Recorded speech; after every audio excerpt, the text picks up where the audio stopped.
Ladies and gentlemen, this is the third of the 5-part series. In today's video, we are talking all about offer. So we went through kind of an overview about trading time for money, why you shouldn't be doing it as a personal trainer. Number two, we went through actually who to offer who. We talked a lot about who. Now that we know who, let's get crystal clear on what. So what does that mean? What does what mean? What is all about your offer?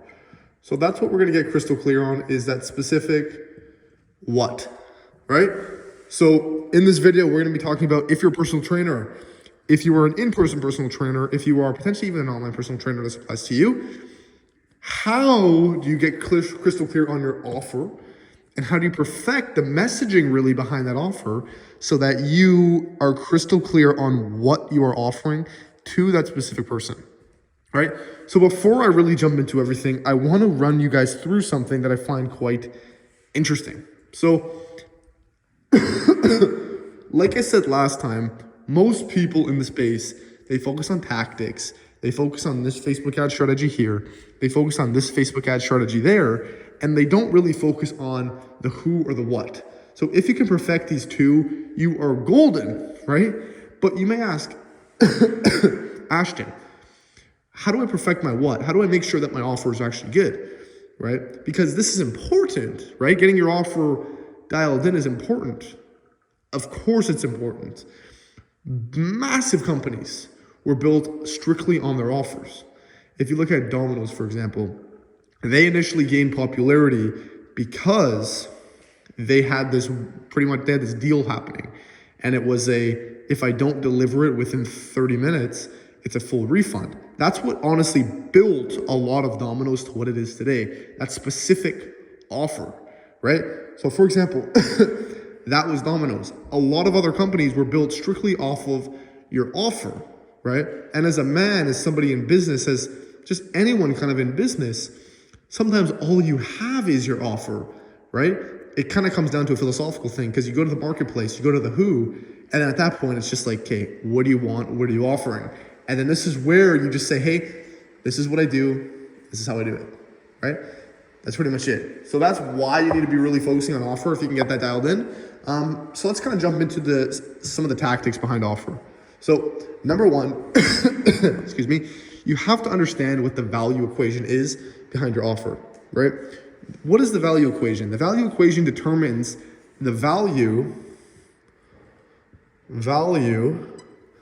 of your offering. So if your offer has low value, it's not going to sell in comparison to something that has high value. Obviously, higher value things you charge more for. So how do we increase the valuation of our offerings so that we can price the most for it and get the most for our services?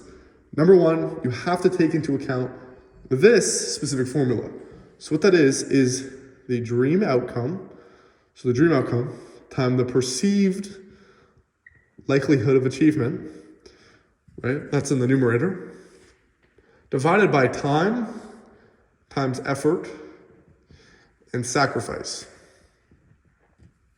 That is value.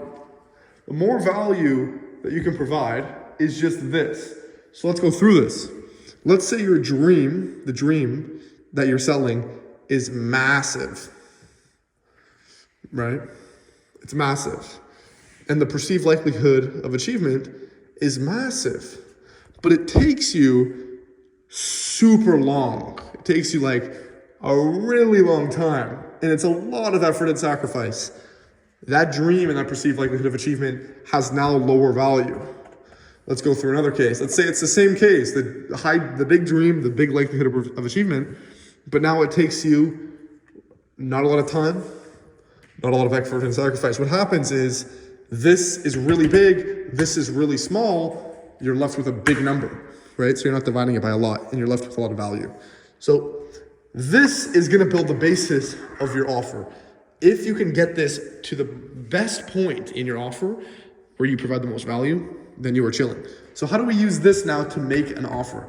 What you're gonna do is you're now gonna list the dream, right? So you're gonna go, pretty much gonna go this, so who, And then you're gonna add your dream, right? So moms who are 30, list their dream, time interval, and then you're gonna list the effort components, and then potentially perceived likelihood of achievement. So you're gonna say this in kind of a one-line offer. So you're gonna say something like this, right? Moms who are 30, I will help you lose 30 pounds in 20 days. In 30 pounds in 20 days, right?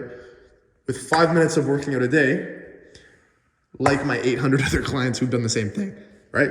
That is an example of an offer, right? So now you kind of have an idea about like how to integrate who with the rest of everything.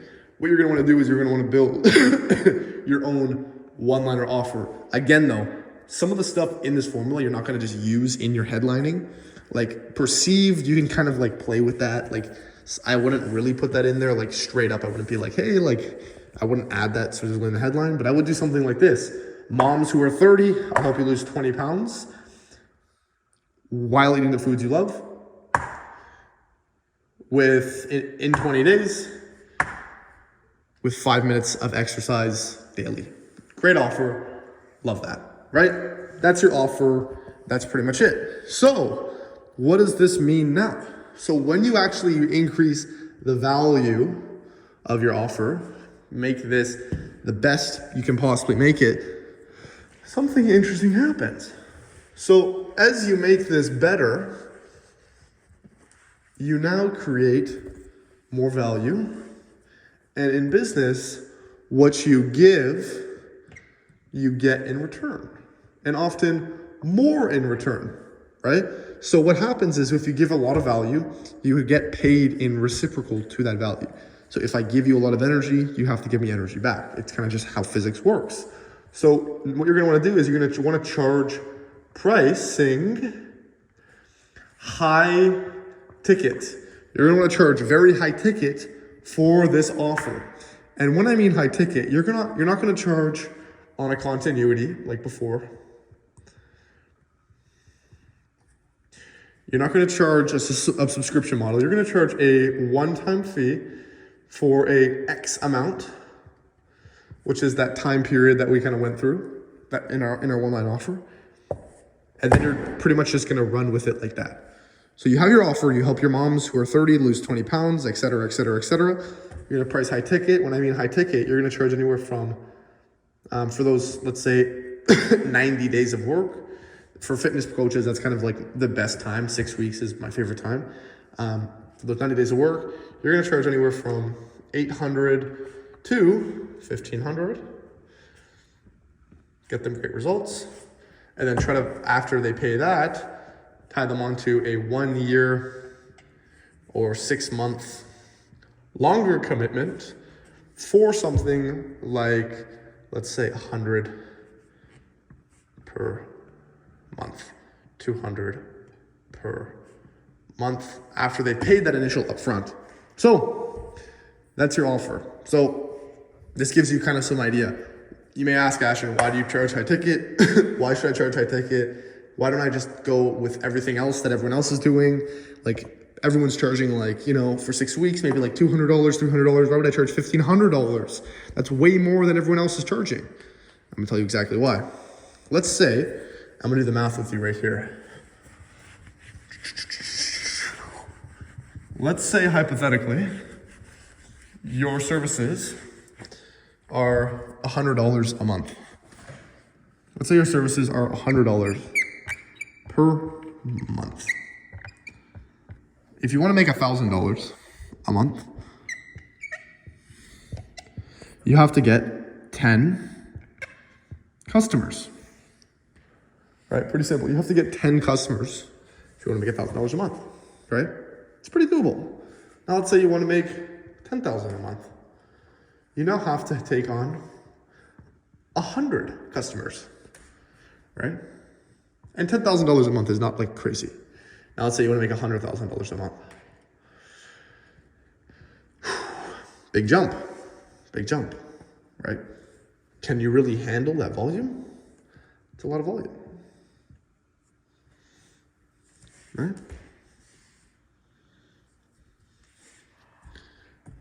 It's a lot of volume.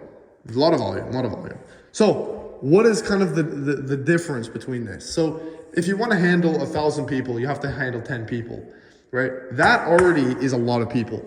If you can rather have something like this, where it's like, okay, I can handle $1,000 a month for 10 people. Would you rather have something like this, where you have 10 people? Or would you rather have something like this, where you go 500 a month and you handle 2 people? Which one would you rather? I would take the 500 a month, 2 times, right? People may say, oh, but you have more people in your company. That doesn't actually matter. What matters is your revenue, right? How much you are actually making. Your business is supposed to make something. So what really happens when you charge more is you attract fewer clients. So you don't have to work with people who are annoying, taking your time, the worst clients, and you're gonna get better results, because the people who actually pay more, they're gonna have a higher likelihood of commitment. So they're gonna commit more, right? They're gonna show up more, right? They're gonna treat you with more respect. They're better off, they're gonna get the result because they actually have that high likelihood of commitment with your company and with the offer, right? They have those, so they're gonna get you the results, right? And then they're not gonna be these cheap people that you're chasing down, right? So the quality of your prospect determines the quality of your product. Quality of your customer determines the quality of your product. So my strategy is to take on a few really high paying clients. I would rather be a sniper than a shotgun, right? So make this offer for, if you want to get to 100K a month and you're charging 1,000 a month, right? How many customers do you have to take on now? Only 100 rather than potentially thousands, right? You get what I'm saying? The math checks out. And what often happens is when people don't charge that much, this is quite interesting, when people don't charge that much for their services, let's say I only charge like, I'm a fitness trainer and I only charge like 100 a month or something, even less, 30 a month. Happens is you attract really bad people who are only there for the price. They're only there for the price, right? So what happens when people are only there for the price and not the value? They treat you as a commodity. Remember commodity from the first episode? They treat you as a commodity. They're like, oh, I'm only here for the shit low price. And they don't treat you on the value. They don't treat you on the value. They don't treat you like you are valued. They treat you like a commodity, something that's replaced, something that everyone else can do. And when you're not treated like when you're not treated like something that's actually valuable, right? People will just say, okay, I'm gonna go with the cheapest service. And then pretty much what it is you're charging $30 a month. The next guy's gonna charge 25. And then that customer is gonna say, hey, whatever, I'm just gonna go with the 25. Then someone charges 20. It's like, oh shit, I'm gonna go with the 20. Someone charges 15. I'm gonna go with the 15. So people aren't actually there for the value, they're there for the commodity. It's a race to the bottom, and it's the race to make no money. And you're not gonna win this battle. You have to choose your battles. Choosing your battles is everything, right? If you're able to choose your battles, you're not gonna beat this battle against, these big box gyms who have these people who are charging, these personal trainers who they're, charging on an hourly basis, who are making them, money on an hourly basis, like they're paying them 15 an hour, these trainers, and they're charging 50 a session, or 20 a session, 30 a session. They don't care because they have this massive funding. But you, on the other hand, you can't compete against LA Fitnesses. You can't do that, right? It's a race to the bottom. So if you're gonna race to the bottom, might as well give up. If you want to succeed, I would just 10x the average price and price up there. So if you were a fitness coach, for those initial payment, for that upfront payment, I would charge anywhere from $800 to $1,500. If you want to charge more, if you're confident in charging more, I would even go $2,000. What you're going to do is now you're just going to charge, you're going to get even better people who are willing to pay. Are you going to be dealing with a lot of people? No, but that's the whole point. Less stress on your behalf, etc., etc., etc. Cool. So what is the next kind of point in the offers? I know we covered price, value equation, a few things. We're kind of just moving quick here and skimming over some of these big topics. But the next is more in terms of headlining. So when you have an offer, let's say this is your offer. You have your offer. You kind of pretty much have a gun with a bullet in it, right? It's loaded, it's ready to go, right? But in order to actually fire that, in order to actually fire that gun, you have to pull the trigger, AKA you have to get eyeballs on that offer, right? And when eyeballs are on that offer, then people will say, hey, I want that offer, and they will convert, right? So how do you now take this offer and bring it to the marketplace, right? Pretty much what it is you're gonna make that initial headline offer, but you're going to pretty much play with two different things. You're gonna play with something called front-end offers, and you're gonna play with back-end offers. So what does this mean? Front-end and back-end offers, right? What does this mean? So your back-end offer is something that is high ticket that we went through. High ticket, it's worth a lot of money. It's that 800 to 2,000, etc. That really high ticket thing that you want people to, opt into. Your front-end offer is gonna be something that is free or very low ticket, I would recommend it to be free. If you have that choice, free. What's gonna happen is when you bring this offer to the marketplace, let's say I bring this back-end offer to the marketplace. Hey, I'm selling this high ticket course that's $2,000. Buy my course. You may get a very, very, very few people with a lot of ad spend, right? So let's say you get 2 people who buy this when you just advertise that, and you spent $2,000 to get those 2 people. You made $2,000. Cool. Now, instead, you can just advertise the front end offer. And then you go, hey, I'm gonna give you this free training, I'm gonna give you this free video, this free webinar. And then you're gonna get a bunch of people. Let's say you get, with the same $2,000, let's say you get 200 people who show interest in that. Now, out of those 2 people, you run them through a sales sequence, which is potentially calling them, getting them on a meeting, running them through some sort of sales process to ascend them.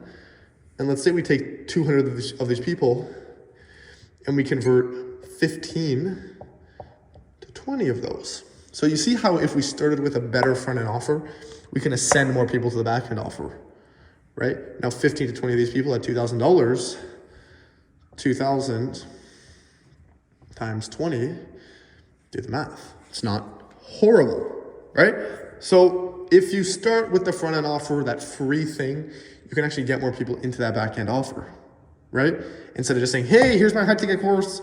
If you want to do this in this time, here's my high ticket course, buy it. No, I'm going to give you something free. I'm going to get eyeballs. I'm going to get your name, phone number, email, and then I'm going to transition you to that back-end high ticket offer. So we are kind of coming to the end of our session, our offer. So this is pretty much everything in terms of offer, that kind of like a rough overview of kind of everything that I know.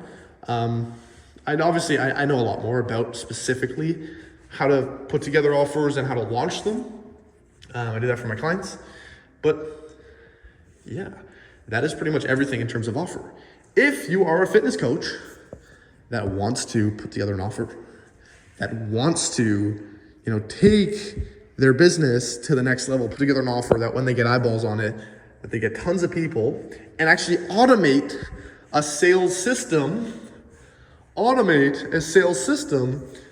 that pretty much when they get that initial customer, it's like a 1 week or less sales process to that high ticket cash. If you want that, continue watching, because I'm gonna run you guys through quite a bit of stuff in this series. Or you can just click the link at the top of my pinned video in my YouTube. I have a Calendly. You can book a call with me. I can run you through myself and show you how to do this for your own personal training company or fitness business. So if you enjoyed this video, if you are enjoying this series, this is the 3rd of the 5th video. If you're enjoying this, keep up, because we are making a video every day. We have 2 more. Next ones are gonna be good. The next one is gonna be crazy. So keep in touch, and I hope you can use this information to scale to 20K a month by yourself. So thank you for watching.